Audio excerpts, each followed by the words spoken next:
Co-chair, Assemblymember Brownlee, and also Assemblymember Buchanan would like to welcome everyone here to a joint informational hearing of the Senate Subcommittee on Sustainable School Facilities and the Assembly Education Committee for us to begin to explore state financing options for future K-12 school facility construction. That's really what we're beginning to embark on an adventure. As many of you may be aware, we're nearing the end of the $35 billion infrastructure investment that California has made in its K-12 school facilities since 1998. The depletion of 13 years of general obligation bond funds will provide us the opportunity to take a fresh look at the state school facility funding structure and its allocation program as we consider future facility needs. We hope to explore funding options that can address California's economic needs as well as its school facility needs in 2012 and beyond. As part of this discussion, we must consider the state's economic conditions and its debt service levels to determine what's in the best interest of the state as a whole. We recognize that beyond the benefits of addressing an aging infrastructure, funding school facility construction and modernization can bring economic benefits to the state's economy through job creation. The trick will be to determine whether a new funding stream in 2012 for school facilities will actually help our weakened economy. And if we decide to move forward, then with that funding, what should the funding structure look like? Today's hearing will provide a foundation to begin that discussion of whether we, as a state, will develop a new state school facility program in 2012, and if so, how will it be financed? We're going to start our hearing today with a presentation from the Office of Public School Construction and the State Allocation Board staff on the status of the current state bond program and the local investment in school facilities.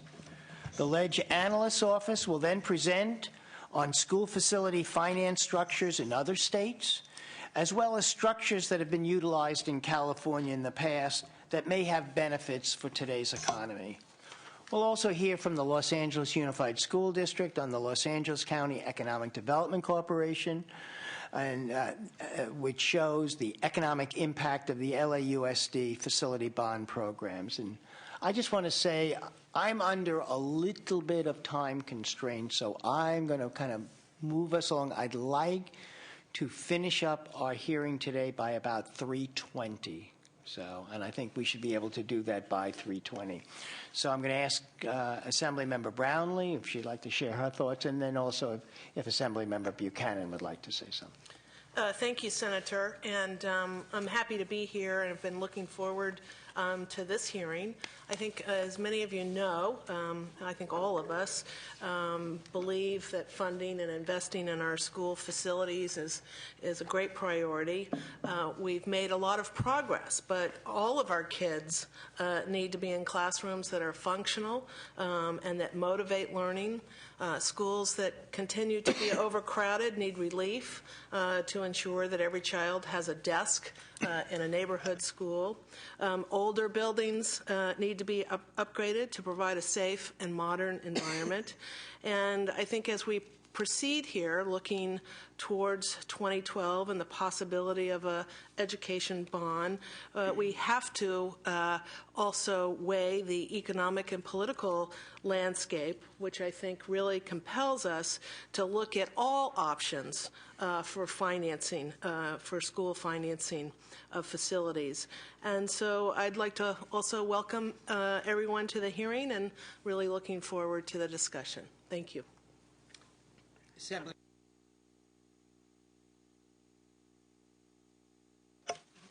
Great. Let's then move forward with our first panel, and that's the current K-12 school facility bond status. That'll take about 30 seconds, and then we're out of money. Assemblymember Buchanan has kind of framed the issue, and so with that we have welcome Lisa Silverman, who is from the Office of Public School Construction, Bill Savage from the State Allocation Board, and also Chip Smith, Division of the State Architect. And Juan. Oh, yes, Juan Morales, also of the Office of Public School Construction. Okay, so where are we? Yes, where are we? Microphone's on. Great. The Office of Public School Construction obviously administers the bond program for the State Allocation Board, and so we've actually been providing a lot of transparency about where we're at with the bond program. And one of the first charts that we have provided to this committee is an allocation of the last three propositions that are still active. And so we still have the voters actually approved $28 billion in bonds for the three measures that are still active, which is Proposition 1D, 55, and Proposition 47. Out of that $28.78 billion, there's nearly about $1.49 billion left in the program, and that's the yellow shaded as part of the chart. So those are the breakdown for the various programs. We still have authority in new construction, seismic repair program, modernization program, critically overcrowded school program, career tech education, high performance, overcrowded relief grant, charter, and joint use. So they're in their respective categories, and we still have about 5.2% of the original allocation left for projects to be processed. So again, the goal is we do process the projects that are coming through the door. One of the other charts that we have to display, again, a different display of the remaining bond authority, again, shared nearly $1.49 billion. And it's probably a little bit obviously more readable about what's left in the program. There's a good, again, sizable amount for the overcrowded relief grant. There still is a sizable portion to the modernization grant. But how this information is useful is we compare this to what we have, compare that to the workload chart. We actually have another chart available which depicts the workload chart that we are currently in-house for those applications. So if you actually do some of the math, we do have about 94 million overcrowded relief grants in our house today, and we're going to be processing those soon to the board. And we have about 85 million in modernization projects and a 35.9 million in new construction. And again, realize that information is a snapshot in time as of October 12th. Things come in on a daily basis. We actually did have a rush of projects come through the door due to the change in seabeds. So again, we'll be providing some more updated information to our next board, but just realize it's a move-in target. So these numbers will definitely change once we present at the next board. So it could be some drastic changes moving forward. And another item we wanted to share with you is there's a chart on the average approvals that we processed over the last 12 months, greater than 12 months. Historically, we actually had a pretty sizable burn rate over the program, and it's a bar chart. It's a lavender and blue chart. And what that chart displays is, on average, we process about 33 million in new construction every month and over 51 million in modernization. And so if you just look at the growth trends, we've actually our workload has been reduced. And again, we've been aggressively managing our timelines and bringing projects forward within a 90 to 120 days. So this snapshot in time was a lot different than what it was portrayed probably 3 years ago. 3 years ago, we had perhaps over $250 million to $300 million that we were processing every month. So the climate has changed quite a bit. One of the other charts we're sharing with you is the unfunded approval charge for the overcrowded relief grant.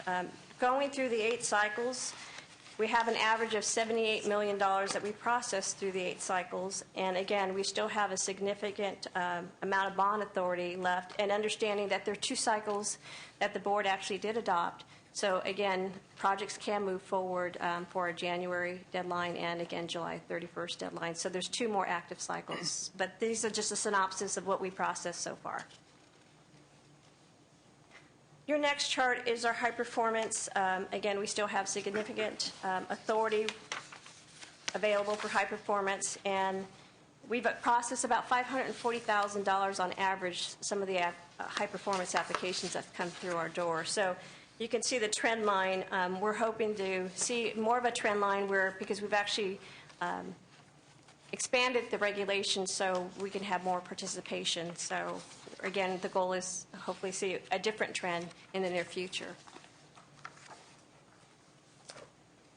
And one of the last charts I want to share with you is our burn rate. If you actually look at, on average, what we're receiving every month, there's usually 3 trend lines. One trend line, which is a dark blue trend line, represents new construction bond authority. So if you put the chart together of remaining bond authority for new construction and compare that with what we process on average, this trend line shows that we were actually be near exhausting new construction bond authority come April 2012.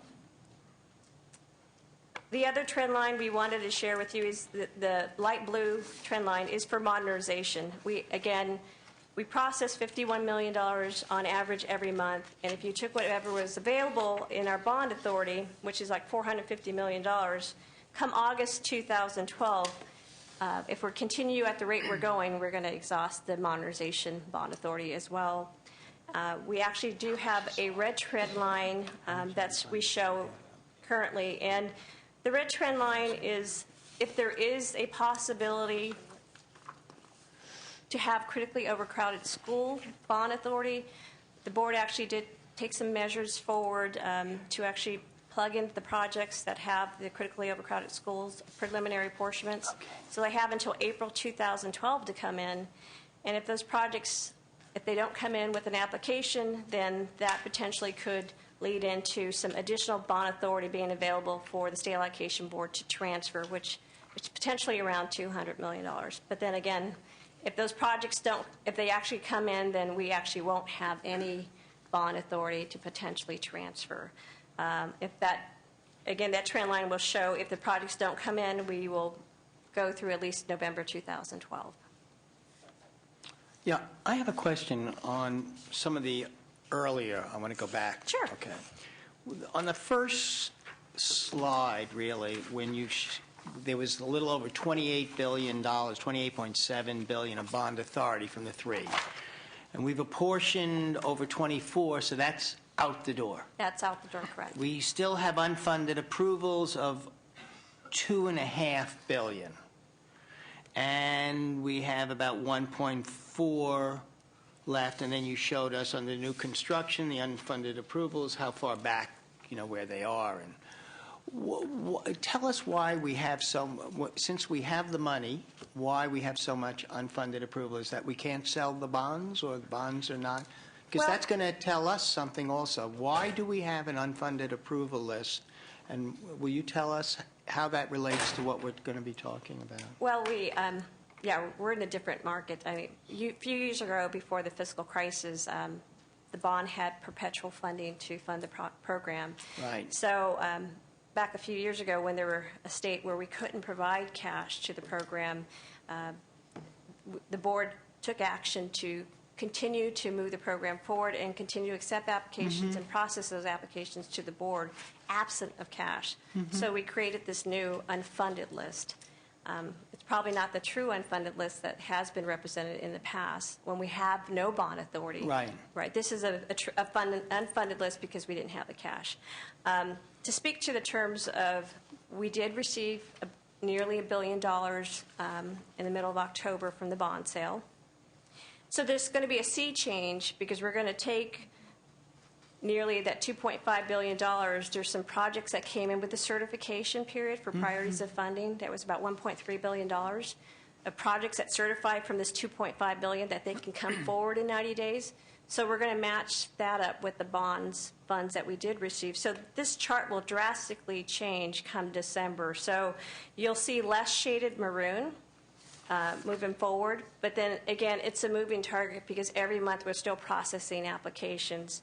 But if you read it for what it is today, $2.5 billion in unfunded approvals, technically it'll be about $1 billion short next month because we're going to be moving projects forward. So we'll have about $1.5 billion more or less. It'll still change because we're still going to be doing some approvals.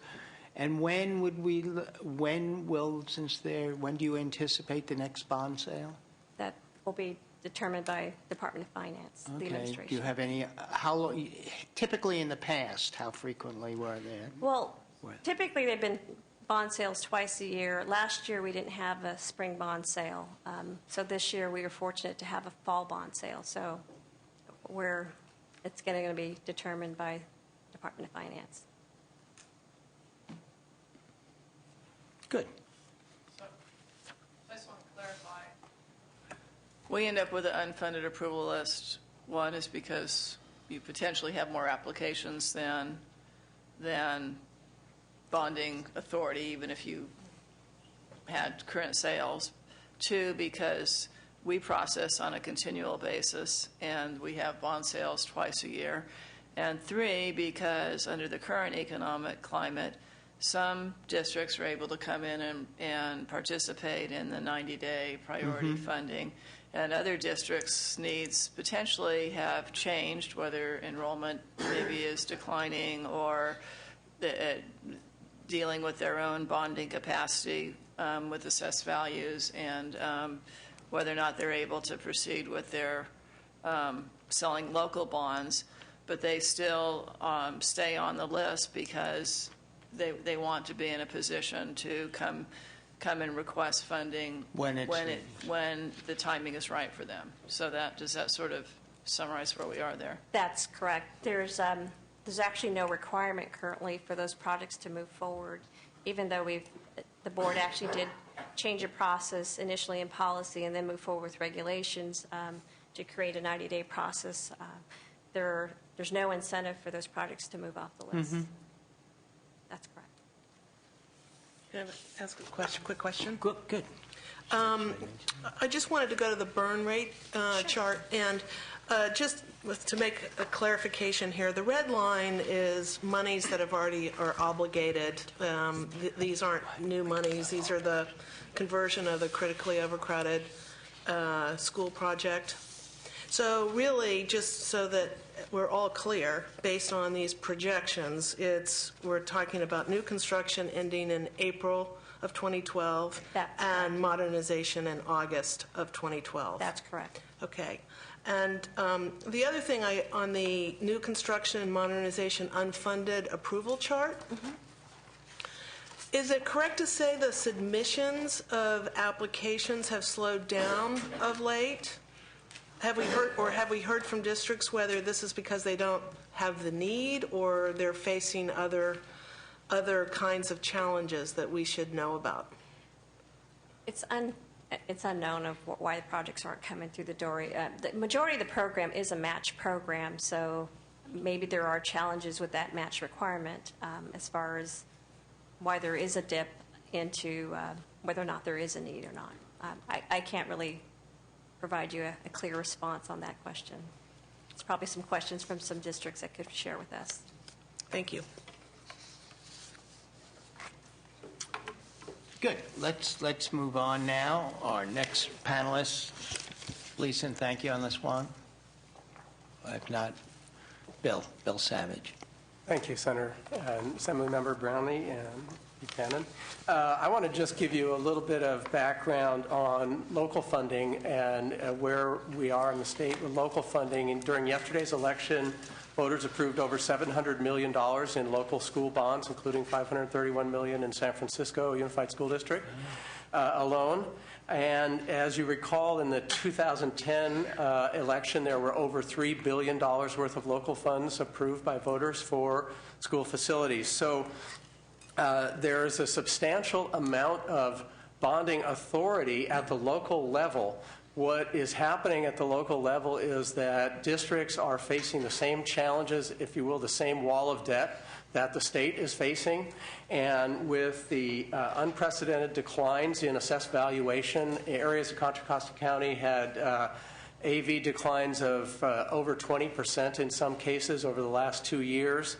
And for example, in the district that I was at recently, and it creates a situation where districts that make significant ongoing contributions by the voters, when the voters approve ongoing bond measures, you very quickly reach a point where you are impacting your debt limit levels. So at the local level, districts are subject to, if they're a unified district, for example, a 2.5% of assessed valuation overall debt limit. And if the bonds are passed under Prop 39, then there's also an individual homeowner debt limit of $60 per 100,000 for the unified district. So there are two different levels of debt limits that the districts face. And what districts that are aggressive and that are still wanting to move their programs forward are doing is having to really do somewhat similar to what is happening at the state with the priorities and funding. They're really, cash flow has become king. You look at what projects are ready to go. You carefully map out the bond sales that you can perfect based upon the changes in assessed valuation, based upon how you're putting your bonds together in terms of different structures. For example, the federal subsidies under the qualified school construction bonds have been a really significant piece of allowing the districts to create some room underneath their debt caps, because that is a subsidy that then reduces the tax rates to the homeowners. That program is ending. We hope that the federal government can be a part of that solution as we go forward also. But I think partly an answer to the question of why aren't districts coming in the door, many districts are severely constrained by their debt limits. They're unable to sell the bonds that they have authorized by voters, and we're working carefully to go forward. But there's a large amount of money available at the local level to match state funds, and there's a continuing interest among voters and everyone in school districts to provide funding and provide very high-quality school facilities as we go forward. So I just wanted to give you a little snapshot of that one. Thank you. Can I ask one really quick question? So, you mentioned on Tuesday or yesterday the voting, and you said it was $700 million in total? $700 million total. And you said for San Francisco it was what? 531. 531. Do you know when San Francisco passed their last bond? The last bond was about $295 million, and I think it was 5 years ago, and it was primarily the ADA consent decree work that the district did. Thank you. Did San Francisco, is it able to pass the largest of the bond, Yes. this 5, because it's in the best financial shape in terms of its debt limit or assessed value? They have a very robust tax base Right. because of the business presence in the city. That's what I thought. And it's also in a very interesting situation because it only has about 12.5% of the residents in San Francisco have kids in school. So Right. if you take a look at the need, the school need compared to the total population, it's very different than communities where 35% of the Right. kids go to school. So you have a higher demand and lower assessed values. Good. Well, thank you. Now, Chip Smith from the Office of from the Division of the State Architect. Welcome. Thank you. Thank you. Good afternoon, chairs, committee members. We've provided a one-page overview of projects submittals made to date and we went back fiscal year 9. Yeah, we don't. You do not have the, Here it comes. okay.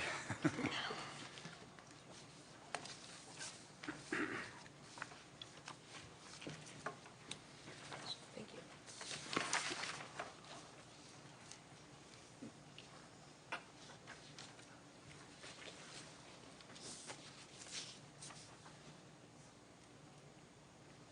Okay, now we've provided you with a one-page overview of, it's a summary of project submittals made to our office, including numbers of projects, total estimated construction costs, and then the average cost per project. And this information has been provided for fiscal year 09-10, 10-11, and then for the current fiscal year 11-12 for the first 4 months that ended on October 31st. In the far right column, we've extrapolated this fiscal year's information for the full year. That extrapolation is simply a multiplier of 3. It's not based on any other information, anecdotal or otherwise. So what it shows for the 09-10 fiscal year were 1,940 projects submitted to DSA total with a $3.5 billion estimated cost.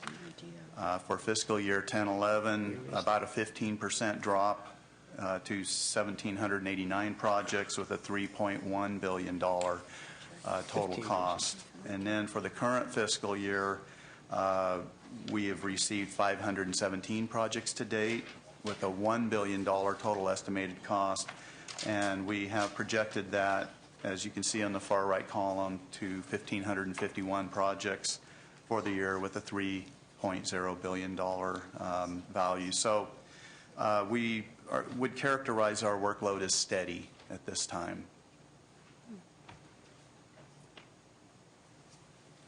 And do you, for these previous fiscal years, can you look at the first quarter and to try to get to your extrapolation on the projected for 11-12? If it's, wait a minute, the 2011, I see. So this is the 517 number of projects is through the 4 months. 4 months. Right. And so you're just multiplying by 3 to get to the projected. Correct. So I'm just wondering, in 10 and 11 and 09, 10, do you have the first 4 months to see if that times 3 has any validity or not? We can chart a monthly accumulation of projects. The problem is code cycles introduce changes in submittals, so the monthly charts that we show would show a fairly steady level. It's a fairly straight line. So I would characterize this as being fairly accurate as an extrapolation, as a straight line. But that could be provided. And this total estimated construction cost, is that, am I on? I can't tell. The total construction cost, is that new construction, or is that all projects, including overcrowded relief and It's all projects. All projects. Thank you. I'm just wondering, with this data now, how does this impact what OPSC said to us in terms of when they anticipate our running out of money? Does this change that in any way? It would, Senator. Something that we would take into consideration. It's my understanding that these costs represent the total project cost. Bear in mind that the state formulas under the school facility program provides a percentage of that amount. Right. So you'd have to dig down. You'd have to find out, because a lot of these have not come to your workload yet. Correct. And so in trying to present to us what your best estimates are, it would be important that you have the ability to dig down into this and see where that is, what kinds of projects and how that impacts the information you're giving to us. It would help our decision-making greatly.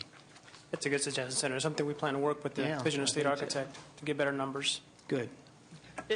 This is really, though, somewhat consistent with the data they've given us, because they show that we've got roughly $1.5 billion left in unappropriate funds, and we know the programs don't really come up to paying 50%. I mean, Bill could help me out here, but when I was on school board, like modernization paid really about 30% of the cost, and new construction, say 50% or so. And so if you took half of this, half of the $3 billion, that's $1.5 billion.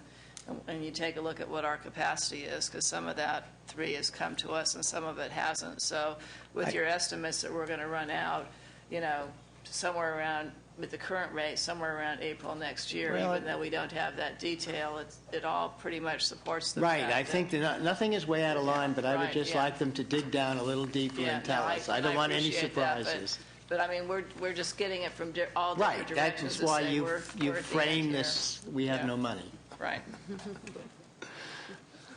Let's have.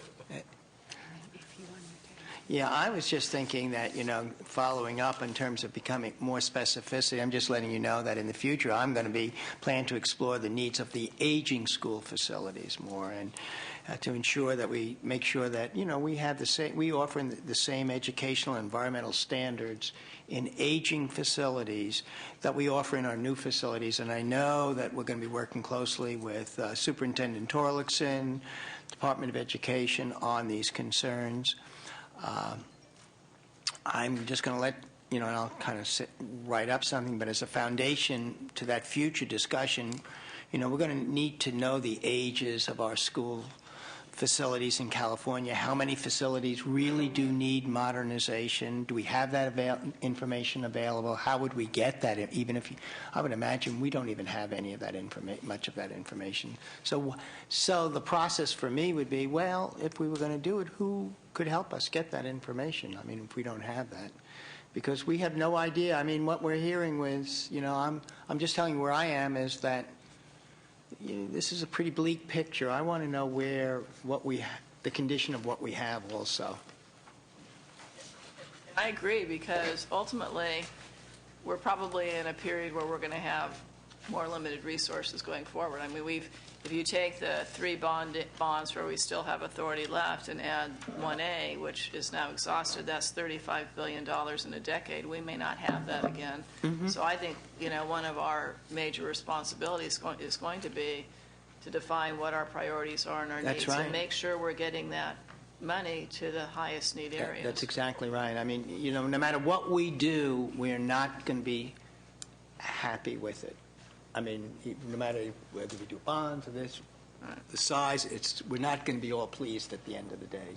Right. So let's get as much information as we can. Yeah, absolutely.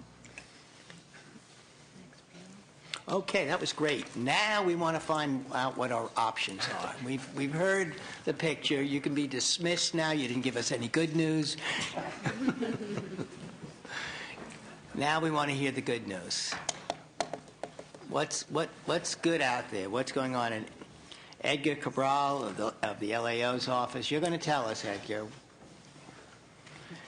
just where it's all all those resources are stashed.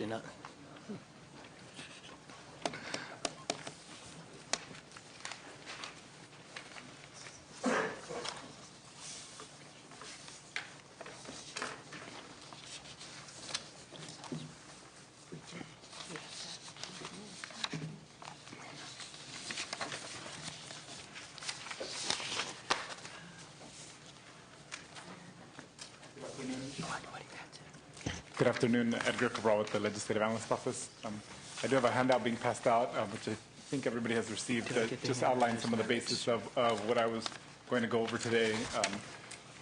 Not providing any particular recommendations, but just providing some options as a way to discuss different ways that the state could consider financing the construction of school facilities in California. If you don't mind, I did want to touch a little bit on the issue that was being discussed earlier with regards to determining need of facilities and whether the lower numbers in OPSC reflects a decline in need versus the financial situation. I think you've heard about several reasons why school districts are in a more difficult financial condition because of the decline in assessed value, and that might make it more difficult for them to issue local bonds. I think one other thing to keep in mind that might be that, in effect, a true reduction in the need is that a lot of the need in school facilities has been driven by demographic shifts within California. If you look at attendance over the last 10 years, attendance in California is virtually flat. The reason why there's been a significant need for facilities is a shift from core urban areas into more inland areas and suburbs. That was driven significantly by the housing boom and new developments being built in those areas. And so now that a lot of those developments have either not been completed or many people have foreclosed on houses, it is possible that there are some districts who are very high growth districts that are not going to be experiencing that growth. So you might see some decline and reduction in some of those areas. Just another factor to keep in mind as you're thinking about all these issues. Now, I wanted to just walk through some of the general facility financing options just as a way to promote discussion of what the state can do in addition to using the current system of GO bonds. But I did want to go through, I have 4 general different approaches that the state could take to finance facilities. The first is obviously the current approach, which is using general obligation bond funding. This is something the state has done this since 1998 when the state created the school facility program. There have been $35 billion in GO bonds approved at the state level. And school districts that have actually passed even more funding than the state. If you look at since 2000, based on information we have, there's been about $63 billion in bond authority approved throughout California, from school districts throughout California. So there has been a significant, this is the primary source of all revenue for school facilities. The benefit of this system is that the state and local school districts are able to access cash immediately. They sell bonds, they have the money, and they can build the facilities now and use them and pay the debt service over the life of the facility. Obviously, for the state's perspective, you issue a general obligation bond, but at the end of the day, the payments are still coming from the general fund. There is no new source of funding that's coming to pay for that, but it is a way to smooth the costs of construction over a long period of time.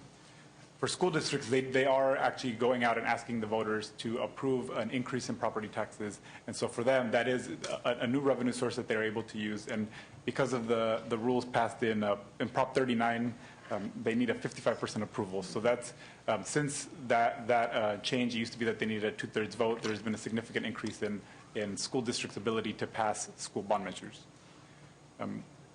In order to place on the ballot, obviously, there you need 2/3 vote of the legislature and the majority of voters to approve.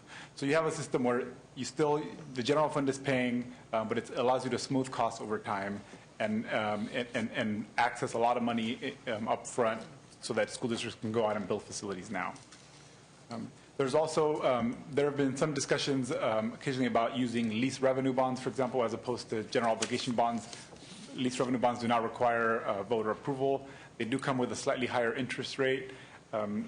The concerns with regard to school districts is that there seems to be thought that if you did do that, issue lease revenue bonds for school districts, that it would count towards Proposition 98, and you have a whole set of other issues that could occur in terms of how that affects what the minimum guarantee is over the long run and the state's obligation to schools. Can you tell me why lease revenue bonds count towards Prop 98? Well, the reason is that lease revenue bonds, in that sense, the funding is going directly to, the funding would be provided directly to a school district the resources would be provided to a school district to pay off the costs of the facility. And as a result, because the money is being provided directly to them, based on what the Constitution describes, what Proposition 98 costs, they consist of any allocations from the state to school districts. And so because of that, the interpretation is that that is a Prop 98 spending, Prop 98 spending. And do we have a legal opinion on that? Because it's certainly, lease revenue bonds count as general fund revenue? And if it is, it's sort of one time. I mean, I'm... Right. I mean, I think that the issue is not, well, the issue is not necessarily the revenue itself. It's not that the bonds that the state is receiving, that the bond is selling, is what affects the Prop 98 guarantee. It's the funding that the state then provides to local school districts to pay off the debt service on those bonds. That is... Well, you're assuming that you would provide extra general fund funding on top of Prop 98 for that. Well, that is part of the challenge. So I'd like to talk to you about that later. Okay. So another approach to avoid going out and issuing additional debt, there is concern about this wall of debt and the amount of ongoing debt that the state has. Another option is to provide direct general fund appropriations to school districts for school facilities. In our office in 2001 actually issued a report where we outlined one scenario where the state could do this. The idea would be that school districts would receive a per pupil funding stream from the state, and then they could use that stream to either go out and issue their own bonds to construct facilities now, or save it up over a long period of time and then use it to modernize or build schools. And so the benefits of this process is, one, you're not paying debt, and two, it provides flexibility for districts to really mix and match and do whatever they think works best for their situations. The problem, obviously, will be that if you do that, if essentially you're providing what's essentially like another categorical program within of K-12 funding, and As we know, when the state does get into an economic downturn, it's possible that there would be pressure to reduce funding from that facility stream. One of the things that's important if a school district is going to be able to go out and, for example, issue debt to build a school, because of the stream of funding that the state is providing, the uncertainty regarding it may make it more difficult for them to go You're out. not saying that this is a viable option in this economic time when we have no money at all in the general fund, and now we're going to talk about a direct appropriation, and we can't even pay the food bill? I mean, I'm not hearing that I think this is in an ideal time. You're right, and it's subject to volatility. Well, volatility has occurred, and we're on the bottom. Well, I think this is difficult because of that, finding the appropriation, also because it wouldn't be locked in. So the state, despite we're in an economic downturn, but we don't reduce our debt service payments, for example, because we're required to. And so it's not just whether you issue direct general fund appropriations or you go out and issue general obligation bonds. Either way, the state's paying through the general fund. It's just that in this case, there's a lot more uncertainty, and what we do now is we reduce other programs to make sure we can pay our debt. Or we need to have a real clear picture of what our debt service is and when some of it is going away and when's not. I mean, we can't be out there just, issuing or not. We have to have a real clear picture of what tell us about, what we're paying off and what we're not and where we are and what's going to happen. And, I mean, whether we do direct funding or whether, from our general fund or whether we do bond funding, we're on the hook, you know. And so bond funding even more so because you can't walk away from that. You can always, we're good at stiffing locals. I mean, so we, not that I advocate it, but that's been the history of the legislature, and we all get into trouble for that. And so I would always say, be careful going that and counting on us to be there every year, even though everybody here would say we're going to be there. But it's a very difficult thing. We don't know when we hit a wall. We look for any place we can get that resource, and so it just makes me nervous. I would add that when I looked at this, I mean, one is we're going to have a conversation on what is appropriate to fund through general obligation debt service and what is not. And as much as I support stem cell research, I would say direct funding of a program like that probably makes a lot of sense, because paying off bonds over 20, 30-year time period doesn't make a lot of sense. Schools are an arm of the state, at public education, even though they're run locally, and it truly is the responsibility of local school boards to determine their facilities needs. And I believe the state funding of general obligation bonds is appropriate for school construction. And I also believe it's appropriate because you're matching up the term of a bond with the life of an asset. I mean, we don't take out 30-year loans for our cars because they don't last 30 years. We take out 30-year mortgages for our homes because they do. And your proposal of direct, state general fund, approvals for, I'm sure Senator Brownlee can testify for this, having been a school board member as well. I take a look at what's happened just with the state deferred maintenance program and how that's varied. And I don't know how any school district could go out and make a commitment to sell general obligation bonds, one, not without some kind of guarantee that funding is going to be there, and two, by having these allocations, you're completely ignoring the fact that needs may be very different from one district to the next. So I don't actually see how the direct state apportionments. I appreciate the fact that you're sort of throwing in everything, including the kitchen sink, in here in terms of options, but I myself do not see how that is a viable option for funding school facilities at all. I just wanted to ask on this particular option if this option counts towards Prop 98. I think you can run into the same issues in this case when you're providing a direct appropriation. So yes, I think the issue the issue in this case is that if you're providing an ongoing stream permanently, if you're the issue with bonds is, for example, a lease revenue bond, is that you pay off the debt service, and then once the debt service falls off, the Prop 98 obligation remains. And so you have now a higher obligation, even though the debt service payments you're making are no longer there. In this case, if it's an ongoing stream, it would sort of be bumping up by adding another component to Prop 98. May not have the same challenges, but it is still an issue in that it's likely that the money would be counting for Prop 98. Can I ask you, just for our own edification, so this is basic bond. If you have a $10 billion bond, how much? I want to understand how much that bond is going to cost. Usually, how many years will we bond it when we do it? And what do we end up paying? I believe we end up paying about double the whatever we issue in debt. So if you issue a $10 billion bond, in terms of after you pay debt service and everything, it ends up being more like $20 billion. Now, obviously, there is inflation over time, so in terms of if you adjusted that for inflation, it would be lower than that. But you're looking at something like double the cost overall. Yeah. Senator, I think, because we got into water bond, it's about 1.7 over the life of it. But for every $10 billion, you're talking about $700 million a year for 30 years. Okay, on the general fund. Now, okay. on the general fund. Now, you can structure it if you stretch it out. I mean, depending on when you issue it, you can stretch it out so you pay $300 million, then $700 million, then Right. whatever. You can structure it different ways. But the rule of thumb right now at our interest rates, and they're going to, they might be higher 5 or 10 years, is $10 billion, $700 million a year for 30 years. Good.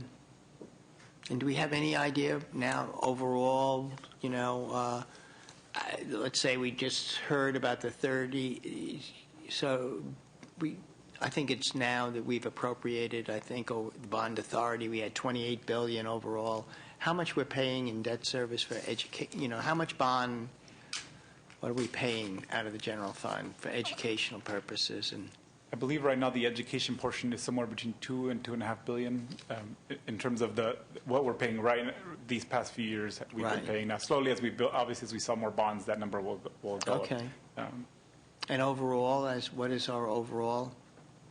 I don't have that off the top of my head. I can Because provide that information. at some point, we're in competition with everybody, and so it'd be just nice to understand what we are, where we are, how much we're paying off, where we are, and where everyone else is, just so we have a picture. Right. Now, and education is definitely the biggest, obviously, of all the programs, is the largest in terms of general obligation. Well, as I think Assemblymember Buchanan rightly pointed out, education is an arm of the government. I mean, it builds infrastructure.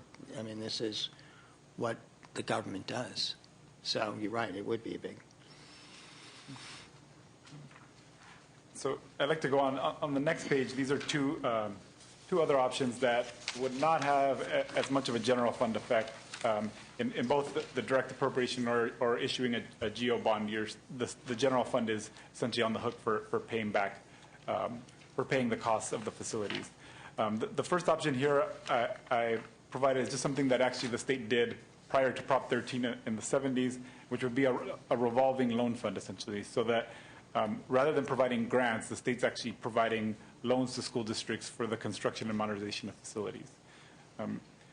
This obviously saves the state funding because it's shifting the costs and the burden over to school districts. So school districts will have to issue additional debt or find other ways to finance their facilities. One thing that the program did in the past that it could be structured to do now is to, if it was to be adopted, is to provide a subsidy for lower property wealth school districts. So, for example, you have one school district which has a relatively low tax base, and another district with a high tax base. They can tax their homeowners at the same rate and come out with very different revenue from that. And so the state can provide a subsidy to essentially help school districts who can get access much less revenue from their districts. That would be a possibility, so that there is a little bit of assistance to some of the districts who might have more difficulty in going out and getting sufficient funding from the voters in order to build facilities. Now, this is obviously a big change from what the state moved away from that process, partly because of restrictions regarding Prop 13, but since the state has started issuing general obligation bonds, there has been significant increase in construction over time. So it is possible that this just results in less access to facilities if districts don't feel like they can get additional support from the voters.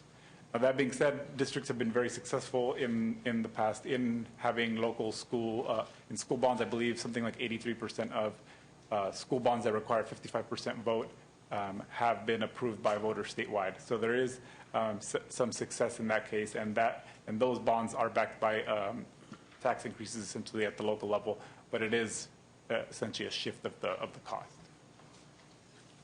So what you're saying is that prior to Prop 13, if you compare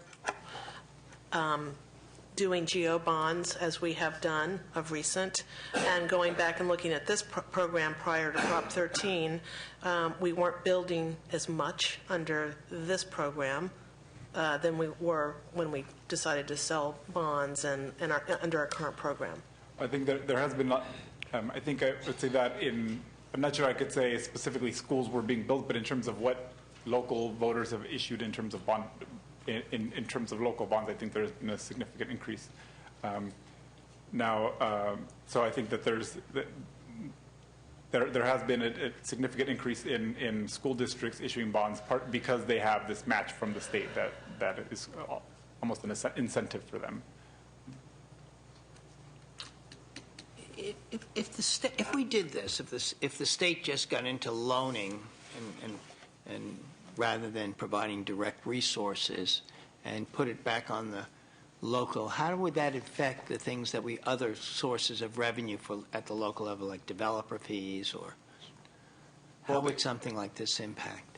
I don't think it would necessarily affect that revenue stream. It would put essentially putting additional pressure on school districts. It would put additional pressure on the local governments to come up with 100% of the funding, right? That's what you're saying. Right now, we have this with the state, with the bonds, they're coming up with a percentage, frequently 50% or something, and this would just shift it to 100%. Right, and it could be, and it could be done in a variety of ways so that the amount that districts actually pay maybe is not 100%, but maybe is 80 or 90, or the state could help with debt service. There's a variety of ways that you could structure it, but the design would be for the state not to go out and issue its own debt. The state, I believe, in cases like this, they would issue bonds. And there have been cases of smaller initiatives where you issue a bond to sort of access the initial cash, and then that goes out as a revolving loan fund. And the state, when districts pay back the state can pay off debt service on those bonds. But it is pushing. It would likely shift costs to school districts, and it either results in either higher rates that individual property owners pay to their local jurisdiction, or it could be that there's a different revenue source that school districts look for. Yeah, I just have, we sort of went from complete, prior to Prop 13, pretty much local control, where we funded schools primarily from local property taxes. They passed bonds, they took care of their facilities in the state. We were there on a sort of a supplemental basis for general fund type expenditures, but districts pretty much, and then we went to where districts couldn't pass bonds, to having, the COPs, to 2/3 vote on bonds to a simple majority. We know when we went, or 55%, we know when we went from actually the 2/3 to the Prop 39, we went from about 55% of the bonds passing to close to 90%, and it made a big difference. And, at the local level, having that leverage when you go to pass a bond, of people knowing that if they put up their money, they can match it with state money is huge. And, that when I take a look at having state revolving loan funds, districts can go out and they get pretty good interest rates. Oftentimes they're getting better interest rates than the state is. The problem is, how do you pay it back? And so all we're doing is shifting that entire burden to the state, to school districts. And the reason the program works right now, and it's the best program I've seen that we've had, and it's made a huge difference. I mean, when you take a look at the history of how we shifted, we had so much neglect, when school districts can't afford to replace the roof and the water starts dripping down the interior walls, all of a sudden you've got dry rot, and this accumulated neglect is significant. So this program we've had with the $35 billion has made a huge difference in, one, alleviating overcrowding and being able to house new students, but also in terms of our ability to modernize. And this seems to me to be a step back. And then when you go further and say, talk about districts with lower property wealth, that may or may not reflect, may or may not reflect where their revenue limits are, because that has nothing to do with property wealth. And it may or may not reflect even their needs in terms of facilities. So I don't see how, this works at all. We have a program that's been the best we've ever had. We have a program that says for new construction, we have a partnership with developers. You pay your developer fees to provide roughly half the cost, and we match that, and you get nice new schools for kids that are built, so they're open at the time that the students move in. It's pretty hard to pass a bond in a school district for that type of new construction, because people want to pay for their kids, not kids that don't necessarily live in the district anymore. For modernization, we say for those people who are living there, you pass a bond, the state then meets you halfway, and you have that partnership there. And it's been the best partnership I've seen for schools, and I just don't know how we, again, I appreciate the fact that you're coming up with lots of options or creative options, but I don't see how a state revolving loan fund is going to do much of anything towards truly meeting the construction needs of school districts going forward. I think I would just add, I think the rationale for going to this model would be partly because recognizing that the state is having trouble with either issuing general obligation bonds or maybe cannot afford to pay those costs and is essentially shifting. And so I think I recognize that those are the differences. I think in our office, we put out a report on infrastructure report just a few months ago. The trade-off we're struggling with is in cases where there are locally matched programs, if the state has limited funds, does it make sense to shift some of the costs to locals in a way to ensure that projects happen, even though the state doesn't have those resources? So well, I would argue that we've been shifting costs to local schools for a long time, and they've dealt with over a 20% reduction in revenue. They're $2,500 per student below the national average right now, and trying to shift even more costs to schools to maintain facilities. Just, I don't see how it works. All right, we've moved that, meets the same, we come up with the same answers as using direct state general fund. Let's move on to other specific state revenue sources. What I'm kind of interested in what other states are doing. The question keeps, I think that Assemblymember Buchanan just said is, how do we pay for this? And we're not interested in, the shift just moves it away from us to paying for it. It doesn't mean that it's going to be paid for, and we're moving it back towards the local level, which seems to be consistent with a lot of things that we're doing. But the issue really is, can you provide us with any other kinds of models that other states are doing that might help us with how do we pay for it besides general fund or bond, or just getting rid of it and just shifting it right to locals? Right. Now, we were able to find some information on other states. Now, we didn't get to sort of do a thorough review to tell you that these are great models that you should follow, or that even these, in a lot of cases, these models are not the only, these revenue sources aren't the only way that these states pay for facilities. But there are a number of different things that states do.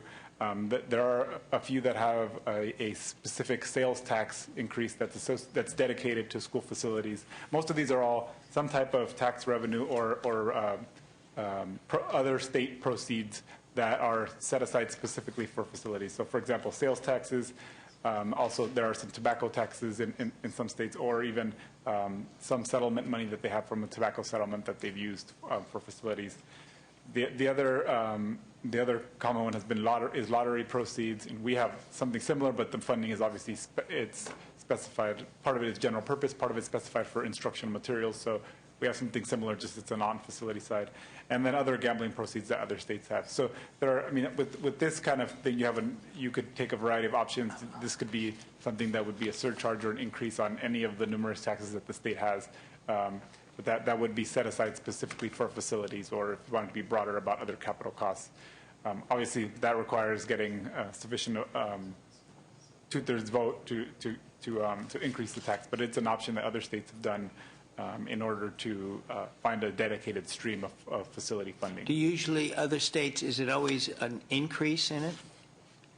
I'm not completely sure whether how many of them are increases versus just to carve out and say from now on this part of the sales taxes, which is almost impossible to do. But I'm just wondering how it was just done in other states. Right. Yeah. There are other examples. For example, for some of the states that are resource rich, there are some increases, like in severance taxes, for example, for minerals, or I guess in this state it could be something like an oil severance tax. Something similar is another possibility. Yeah, we hear a lot of that for funding of higher education also. Yeah. Mm-hmm. And the estimates there are $1 billion a year in a decline. And if you think that we've spent $35 billion over the last decade and we may not have that exact same need, I don't see where that's a solution. Yeah, and in all of these cases, it would be, in order to have sufficient funding to fully pay for all these costs, it would probably be a very sizable tax, either set aside or increase. So, for example, I know a 1 cent sales tax right now brings in the state about $5 billion a year. So, if you're looking for a funding stream that would provide, even like $2 billion to pay off, for example, what's our current debt service, you're looking like at a 0.5 cent sales tax increase, which is fairly substantial compared to what we've had in the past. Mm-hmm.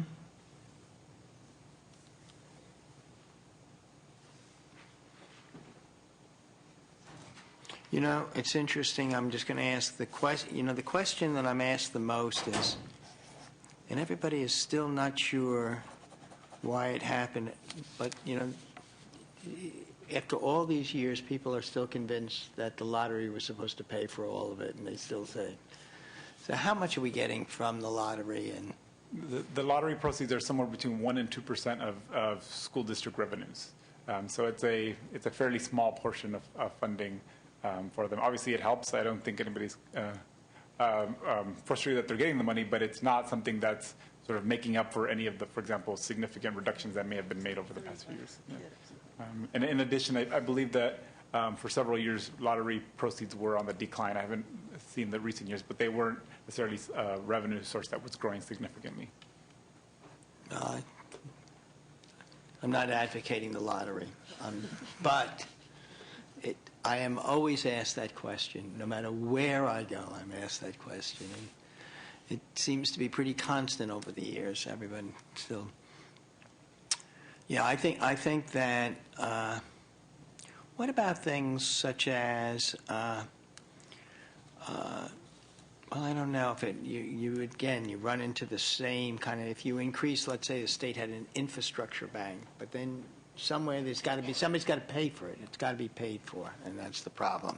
The problem is with schools is that we have a hard time accepting that that's our responsibility. And I think, going back to my first comments, is that if you look at debt service, it's increased by about 110% over the last decade. General fund revenue is just dividing this year compared to 10 years ago, 30%. Mm-hmm. So there are certain areas that are stressors, but I would say, we'd be much better off. And what's scary, and I know you chair transportation, is that 70% of the dollars we spend in transportation have been non-gas tax dollars over the last decade, because we've passed massive transportation bonds. So the real question we have to ask ourselves, what should be funded through state general obligation bonds and what shouldn't be? And I think there are areas, like I would argue, that our roads should be funded through an increase in the gas tax, because that makes a great deal of sense to tie your use there to the tax. But schools being, as not to beat a dead horse here, but schools being an arm of the state and the state being responsible for education, I do believe that school construction is a proper use of state out. Well, you make a strong case. Now get the votes. Yeah. It's very good. It was a very good case, then, Assembly Member. But again, it's not reality as we understand reality at this moment. In terms of other states, though, are the preponderance of states doing what financing school construction like we are? Investments. Or these are just, you had to dig to find these examples? It's all over the map. It's all over the map. There are a lot of school districts that do use general obligation bonds, but it's not. I'm not sure if it's even the majority, or somewhere about half. I would say. I don't remember the exact numbers, but there are a significant number of school districts that do issue general obligation bonds, but many of them don't. Many of them use direct general fund appropriations. There are a number of them who have these variety of small other taxes that they may be dedicating to facilities. But really, there's a whole big range, even in terms of how much. For example, I think there are still a few who don't have any. The state is not at all involved in school facility construction. It's all done at the local level, and all the revenues as well. So there is a wide variety of approaches all across the state, all across the country. But don't most states finance education in general through local property taxes? I mean, I don't know how many states are out of the 50 states where you have the basic burden for financing education rests almost solely with the state. I mean, so I think most states in general don't finance education the way California does. I mean, I think that states, are increasingly involved in the process, but I think if you were to compare California, the percentage of the money that comes from the state versus the locals, we do have a significantly larger portion of school funding that comes from the state. Well, actually, we are over twice as much as other states on average. Yeah, but we also have the shift in the property tax, too. They don't have that shift in other states. Right. That's exactly. I mean, that's my point. So I think it's, to a certain extent, to look at what other states do is an apples and oranges, because their whole basis for funding schools is different. And the real question that we have to answer is, we know our schools are going to need money for modernization. We know they're going to need money for new construction. And the question is how are we going to fund that here, and what's viable? Well, thank you. I was hoping you were going to come up with, a resolution to our problem. I was anticipating it and looking forward to it, and all you've created is more trouble. I apologize. No, you did your job. That was what you were supposed to do. Well, let's move on. We need a case study. Thank you very much. On the economic impact of facility bond programs and of LAUSD. I think Mark Obata is here. Hi, Mark. From LA Unified School District. Welcome. Thank you. I appreciate the opportunity to come address you. We've got a program in Los Angeles. I'm Mark Hovatter. I'm the procurement executive for the district. I joined the district in 2002 as I was getting ready to retire from 23 years in the Navy. One of my former bosses called me up and said, there's some exciting things we're doing in Los Angeles, and I'd like you to come down and be part of it. We are literally, at the time he told me, we had the opportunity to change the landscape of Los Angeles and not only do a great thing with building schools, but have some impact on the rest of Los Angeles itself. Jumped at the opportunity. I really wanted to do that. Joined the district in 2002, and I served initially as the director of facility contracting. I was involved in awarding all the contracts that supported building new schools and modernizing schools, and was also involved in all the support contracts related to that: architects, engineers, construction management, and so on. Because I'm a military man and I go where the needs of the service are, I've got moved around and had opportunity to get exposed to just about every aspect of facility since 2002. Involved in bond planning, involved in maintenance and operation, maintaining the new schools that we were building, plus the other schools that we had. One of the challenges that we had was, while we were building 132 new schools, creating 165,000 new seats, that didn't mean that they were coming in as replacement schools. We weren't tearing anything down. We still had to go in and do an aggressive modernization program to make sure that we were providing for them as well. It was very challenging and very rewarding. We were able to come up and do a lot of things. I get invited to speak a lot at a lot of different areas, and my wife chastised me when I was preparing for the last brief, saying, "You're not going to get up there and brag about all the great things you've done and all the awards you've received." So now I just say, we've done a bunch of great things and we've got a lot of awards for it. But it's something that we're very proud of in our program that we had. And all of us that took some sort of economics class always learned about in construction, if you spend $1 on construction, that dollar gets passed around by a lot of different people. But we wanted to get something that had some credibility that could help support, that allegation that we had. And we went out and hired the Los Angeles County Economic Development Corporation to come take a study, and they've got a report that I believe you've gotten a copy of. And I wasn't going to spend a whole lot of time going into the details on that, just to point out some of the highlights and then to talk about some of the perspectives from the owner's point. But it talked about our program, and we've had 5 bonds that have been voter approved. 4 of them we're actively involved in. The last bond that was voter approved for $7 billion is currently on hold for the same reasons that were discussed earlier, our debt capacity, and we just don't have the opportunity to sell that. But that's certainly a program that we've got coming up. But for the $19.5 billion that we had, the study does a good job of pointing out what that impact was on the 5 counties in the Los Angeles area. And there are 331,000 jobs that were generated from that over a 15-year period. That averages about 22,000 jobs per year. Of that $19.5 billion, $15 billion of it actually ended up being earnings that were generated. And that led to another $1.5 billion of state, local, and city taxes that were able to be generated. We are doing construction projects. We continue to do construction projects. Our last 25 schools are still under construction. Plus, we've got about 3,000 modernization projects that are still underway of the 24,000 modernization projects.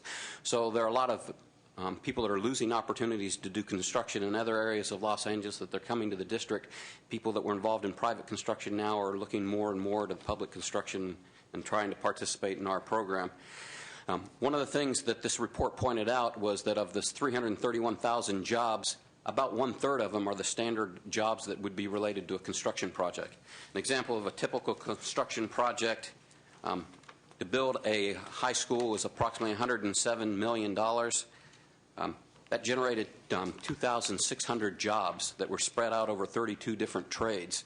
They ranged from all your expected construction projects, carpenters, masons, glazers, welders, plumbers, roofers, those sort of things. But in addition to that, there's another 2/3 of those 331,000 jobs that were things that you might not necessarily associate with the general construction.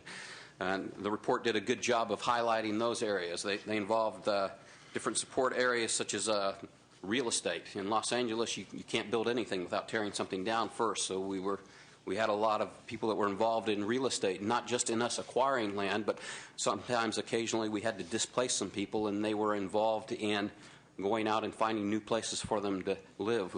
We literally had hundreds of people that were displaced through our program that were renting in an area that later became first-time homeowners because of our program that we had, and there was a whole economy that evolved around that. We would go into areas where we were building a new school, and because we have to tear something down, we usually didn't get the most developable area. Those were areas that had already been gathered up or been worked in other areas. So we tended to go towards the areas that were harder to develop, the less desirable areas. We actually went into some areas that were considered attractive nuisances, old condemned buildings or other areas for environmental cleanup purposes that people didn't want to do. And while that increased our cost of construction a little bit, what it did was allow us to go in and actually transform a neighborhood. You go into a neighborhood where people were afraid to go into that neighborhood after dark. Now there's a new school there. There's new apartments that spring up next to them. We're doing partnerships with the city to do park projects and those sort of things. Other private businesses were springing up in that area, and we were literally changing the face. You would drive through a neighborhood that 10 years ago you would have never recognized it before. It's an entire community where someone can go to school in the same neighborhood where they're at. We also have some goals of the district to promote local small businesses and local hires. Our board had a very aggressive policy of a 25% small business program and a 50% local hire program. We struggled initially to try to make that happen, and we created an entire industry and effort that allowed us to grow our own. We went out and did demographic studies and say, why aren't we getting those numbers that we have? And the reason is because we just didn't have that many people locally that were in the construction industry already, either owners of businesses or people that actually went out and did the construction jobs. A lot of people were coming in from out of state to build our schools. We believed that it was in our best interest to try to encourage local. From my perspective in administering the contracts, I like to know that the person that's going to build a school is still going to be around, so if there's something that went wrong, I don't have to go chase them in some other state. They're right here, and they're going to make good. They're actually going to send some of their kids to our schools, the workers that are hired from some of the local areas. But we had to create a program that allowed that to happen. We're an education facility, so we took upon our mission to try to grow people into the program. We partnered with our local building trades and their apprenticeship programs, and we created what we call a WeBuild. It's a pre-apprenticeship program. We take people that are interested in doing construction jobs, and we put them through a rigorous 10-week course and expose them to different trades in construction, and then channel them into our construction trades, and they're able to work. Because of that, we're able to get our local participation numbers up now to 47% local hire, and our small business numbers, there was a time when we were in the 60%. Lately, because larger businesses are going after the smaller jobs they ignored before, it's been more of a challenge, but we're still maintaining a 47% small business participation for our job. In summary, I came to the district 9 years ago. I still get excited when I come to work today. You know, it's very fulfilling to be able to go in and see a new project that we've opened up, either a brand new school or a modernization of the school, and to see the look of the faces on the kids that see that. And it's just a complete different attitude from some of the schools that we'd had before we had gone in there.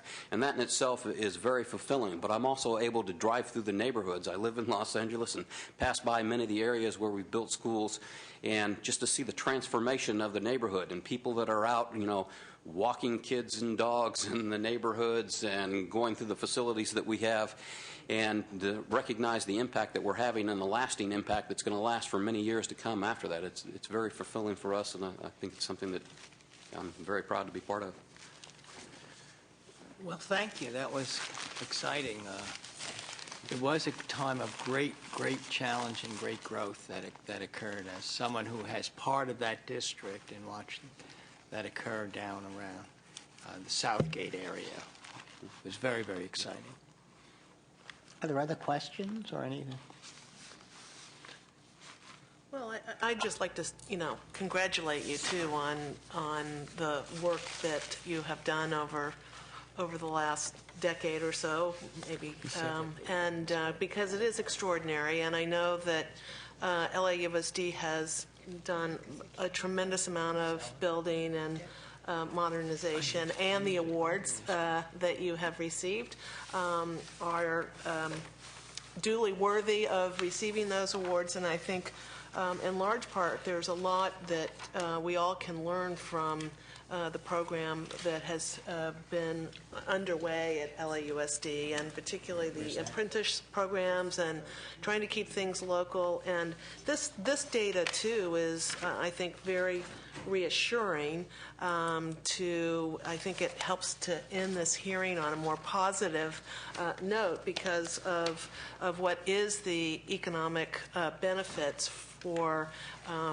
investing in our school structure. So, and I think this report really demonstrates that in terms of what we continue to talk about up here. How do we stimulate California's economy? How do we get people back to work?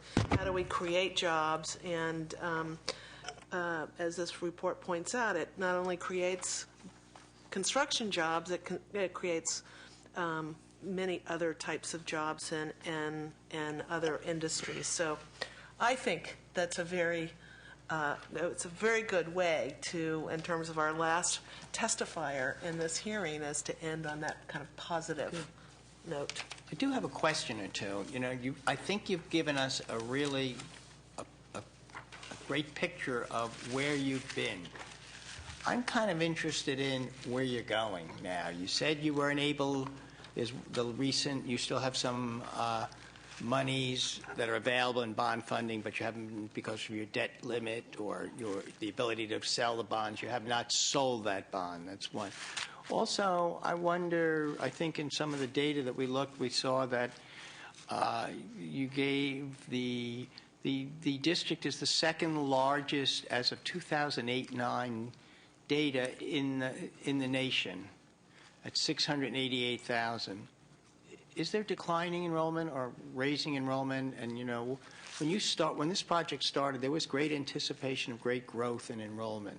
And where are we now? Tell us a little bit about what you see the future, both in terms of need, and do we have the resources now, or has there been a shift at all in thinking about the future? Or would you consider now LA would do the same thing and go for the same amount in the future? Now, all great questions. Our original bond program, it was spread out over 4 phases of bonds that we're currently constructing, had a lot of focus on the building of new schools. We had a lot of children that were getting on a bus, spending 2 hours a day to travel to be able to go to school. They couldn't go to school in their local neighborhood. These are elementary children, not just the secondary school kids. That was very troubling for us. We did a lot of year-round classes. We had campuses that hadn't shut their doors in years and years, so it was a tremendous burden. As a maintenance and operations officer, you like to have that off season to go in and do work when kids aren't there. Cost of construction is a lot more when you have to work around and work at nights and try to fill in on weekends, so there were a lot of challenges for that. We built 165,000 new seats with the construction program. So of the $19.5 billion, 12 of it was dedicated towards building new seats, and 7.5 was dedicated towards modernization. The unsold bonds that we have available now are $7 billion worth of bonds from our Measure Q. That is almost exclusively dedicated towards modernization projects. So that's going to be the focus. That is going to be the focus. There'll be some new construction that will be involved, but it'll be on the existing campuses that we have. You mentioned enrollment.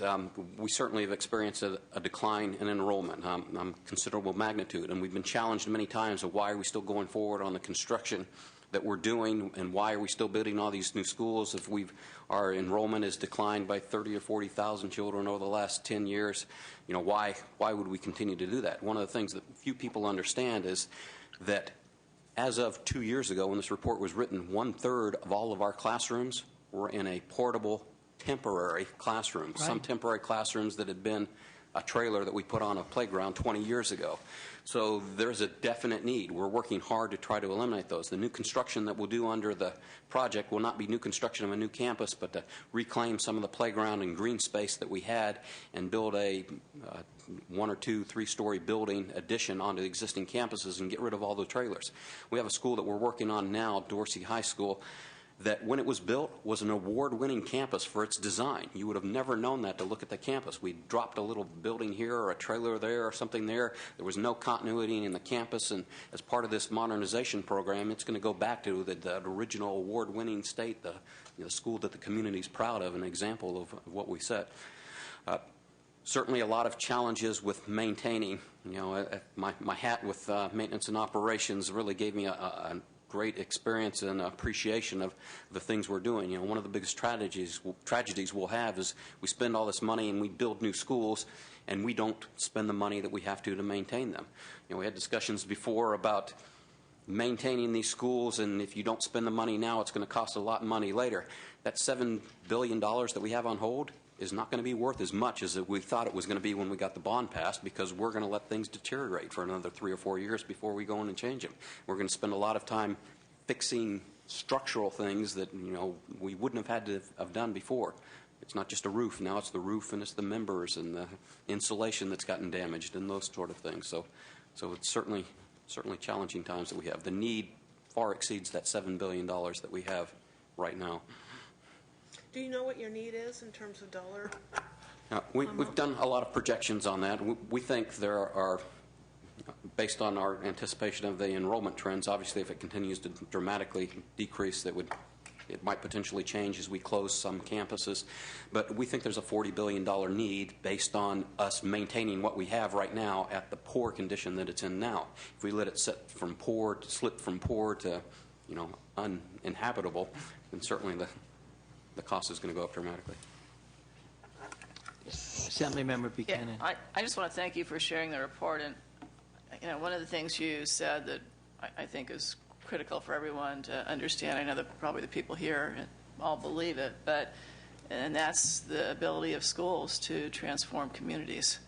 Because, parents want to send their kids to quality neighborhood schools that are well constructed and allow them to have a great educational experience. And it does make the condition of the schools definitely make a difference. And, when you talk about your declining enrollment, I think it's important to put it in perspective because, when you have a district that's as big as LA Unified with, what did you say, 688. I always thought it was 650, but 680,000, and you do decline by, say, 40,000. That's less than 10%. And so, if you were to spread that number out over the number of schools and classrooms you have, it doesn't necessarily impact the numbers of teachers or classrooms that you need. Right. Especially when you consider it probably had the facilities to handle about 450,000. Right. But what I'm saying is that,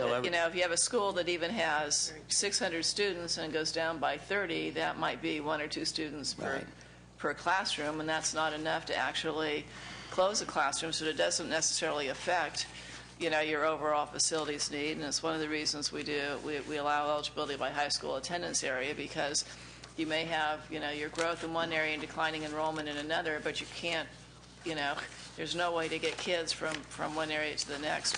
But something I'd like you to think about, and you don't have to get back to me today, but we talk on the State Allocations Board about how we incentivize the right programs with respect to school construction. And one of the members talked a great deal about portable classrooms. And I know that's a problem for you. It's a problem for many districts, partly because of some of the convoluted programs we've had in the state building program over the years, partly because when we brought in class size reduction in 1997, we forced districts into bringing on lots of portables, and we know that they don't last.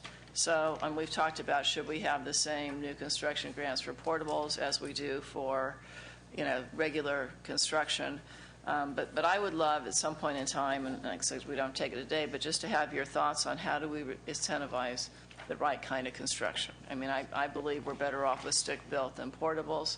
Also, many school districts now are getting into life cycle management.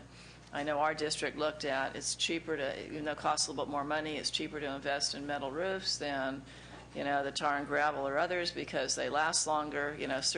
Sometimes you can put in a little, maybe 10% more up front, but you save money over the lifetime of the building. It costs you less than to modernize it, but it's also a little bit easier on your maintenance budget. So life cycle management is another that I'd be particularly interested in. And then I know with Prop 39 we can spend some money on maintenance, and when your school district is investing billions and billions of dollars in its facilities, not to maintain them is not a good way to spend taxpayer dollars, because it costs more at the tail end. And I don't know if you have any thoughts on that in terms of how we actually find a way to adequately maintain schools. So those are the 3 things. If you have thoughts on that with all your years' experience, I'd be, really happy to have you communicate those thoughts with me. We think about that often, and we'll be happy to share those thoughts with you. Well, thank you very, very much. Public comment. Anyone wishing to address?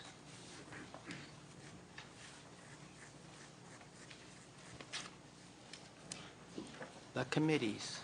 Welcome. Thank you. Mr. and Mrs. Chairs and members, Ian Padilla representing the Coalition for Adequate School Housing. I wanted to highlight a letter that CASH provided the State Allocation Board, the Governor, Department of Finance, and others It's dated September 23rd. I do have extra copies. Didn't want to take the time to pass them all out necessarily. Basically, the content of this letter is Dave Walrath's analysis of the effect of selling bonds on state general fund revenue. Basically, the takeaway in the interest of time is that during the year that the state bond is sold and the year after, the general fund revenue caused by the sale is greater than the interest owed on the bond. And this is primarily, of course, because the Priorities in Funding program requires getting the funding on the street within 90 days, and so the money doesn't sit around, basically. Now, the letter highlights and gets into some detail as to why this is so. I would say at this point that Dave Walrath does regret that he can't be here, but offered to work with the committee and other efforts going forward to unravel this a little bit. We think it's an important piece of this, and Cash is ready to help you out in with regard to this letter and this argument. So, thank you. Is there any questions? Or? Well, I think we thank you for that offer. We will take you up on that. Can you have the sergeants distribute the letter? Absolutely. It'd be very helpful. Sure. Okay. Thank you. Is there anyone else that wishes to address? Well, I think we can pretty much draw this to a conclusion. As I said before, this is, especially on the Senate side here, on the Education Subcommittee on Sustainable School Facilities, we will be holding more informational hearings in the upcoming months to consider other aspects, I've already indicated, of state school facility programming. We're going to look, one of the first, which we're not limiting ourselves to this, will be Superintendent Tom Torlickson's Schools of the Future report, the modernization needs of our aging schools. We've talked about that. So we're just going to just gather more information. That's really where we're just beginning to dig deeper. And what is the allocation of state funds for school facilities and a statewide facility assessment in terms of, I've already asked OPSC to kind of struggle with some of these questions and how do we assess the overall state facility, the statewide facility assessment. This is all going to help us, to figure out where we go in 2012 in terms of school facility needs and economic conditions and what we're going to fund and how we go. So I find these hearings extremely important to those of us that are going to spend all the time, working on these issues, that at least we have that informational foundation, that base, a common thread of knowledge. And so I want to thank all the presenters. For me, it was just great. Thank you. And my colleagues for asking such thoughtful questions. Yes, would you like to say? I was just going to say thank member. you, Mr. Chair, and I think my takeaway is we're going to run out of money mid-2012. The really only viable option seems to be GO bonds, and investment in school construction has great economic generation for California. The last word? You framed it. I just want to say thank you very much for having the hearing. I think we all understand the problem. The question is how do we get, that's right. How are we going to, get through the current situation we're in, and we're talking a lot about how we deal with that on our other sub and not hit level 3 developer fees, and then how do we move forward so that we make sure all of our children have great educational experiences. So thank you very much, both of you. Well, thank you. And with that, this hearing is adjourned.